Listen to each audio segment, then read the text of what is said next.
10-130 കവിതകൾ ഫേസ്ബുക്കിൽ എഴുതിയിട്ടുണ്ട്. പക്ഷെ അതൊന്നും പുസ്തകമാകാൻ അടുത്ത സുഹൃത്തുക്കളൊക്കെ പറയുന്നുണ്ടെങ്കിലും ഒരു കോൺഫിഡൻസ് കുറവുള്ളത് കൊണ്ടും എത്രത്തോളം നല്ലതാണെന്ന് അറിയാൻ വയ്യാത്തത് കൊണ്ട് അങ്ങനെയുള്ള സാഹസത്തിനൊന്നും ഇതുവരെ മുതിർന്നിട്ടില്ല. ഇത് പറഞ്ഞപ്പോ ഒരു തോന്നൽ, ഒരു കവിത, ചെറിയൊരു കവിത ഒന്നും പറയാൻ പറ്റില്ല.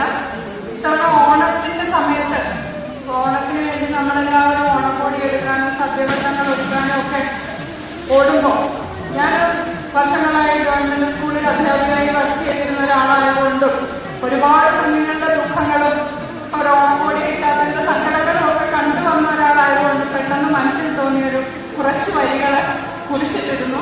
അതൊന്നും പാടാൻ എനിക്കറിയില്ല കേട്ടോ, ക്ഷമിക്കാം.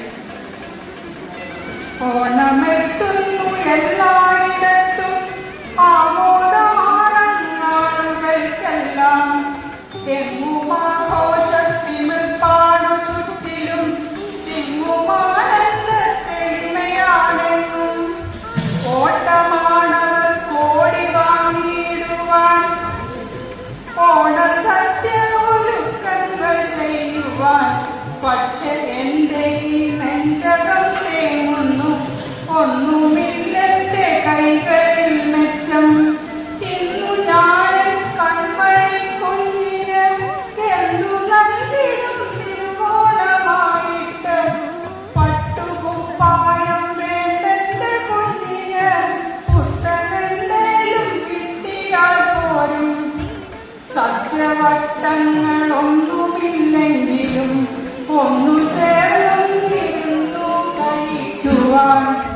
തൂശനിലയിൽ ചോറിന്റെ ഒപ്പം ഒന്നോ രണ്ടോ കറികൾ മതിയാവും. ആർത്തലച്ചു പെയ്യുന്നൊരെന്നിൽ കുഞ്ഞു കൈയാൽ തുടച്ചവൻ ചൊല്ലി, എന്തിനാണ് കരയുന്നതിങ്ങനെ? ഓണമല്ലേ ഊഞ്ഞാലു കെട്ടാം.